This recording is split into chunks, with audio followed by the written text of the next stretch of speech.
This one hurts. So, opposite of last time, where I was like, Dr. Hogback sucks, he probably should have died. Or Orochi or Vanderdecken or all these characters that I hate. This is the opposite of that. I love Bon Clay. Spoilers for a future project. I'm working on a top 100 One Piece characters list. Probably for when I get caught up. Bon Clay's at minimum top 15. I gotta organize that a little bit. But I love Bon Clay. And he had such a fantastic arc and everything, and it ended in probably his death.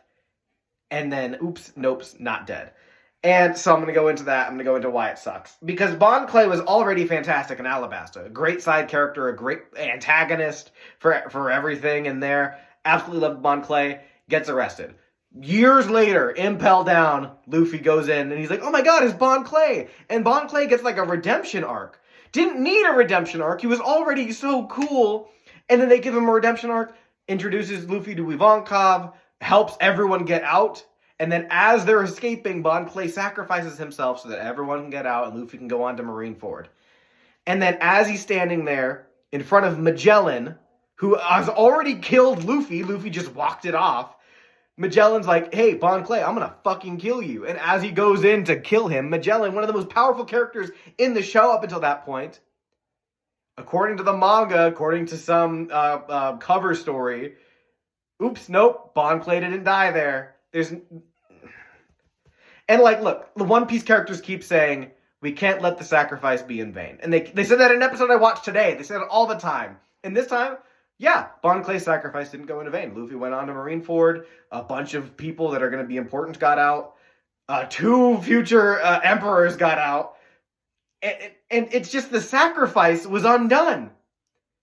Bon Clay was already in prison, and now Bon Clay's just still in prison. And I'm sure when Doflamingo breaks out later, Bon Clay is going to come back, because all the cover stories are going to be adapted to the anime. But like, look. If you just watched the anime, and if this does end up happening, because cover stories are canon, at least for the manga, that means Bon Clay dies in like 2011, 2010, around there. Bon Clay dies. In 2027, 2028, when Bon Clay inevitably comes out, that means over a decade and a half has passed in real time. And then Bon Clay is just going to come out, be like, oh guys, I'm here. I'm not going to be happy about that. I want my boy to be alive. But he had such an important death. He had such an impactful sacrifice that they're just going to undo. And that sucks. That sucks. I hate that I have to say this. I love Bon Clay. I wish he wasn't dead. But he should have died when he died. And when they bring him back, it's going to feel cheap. And nothing about Bon Clay should feel cheap. He's perfect.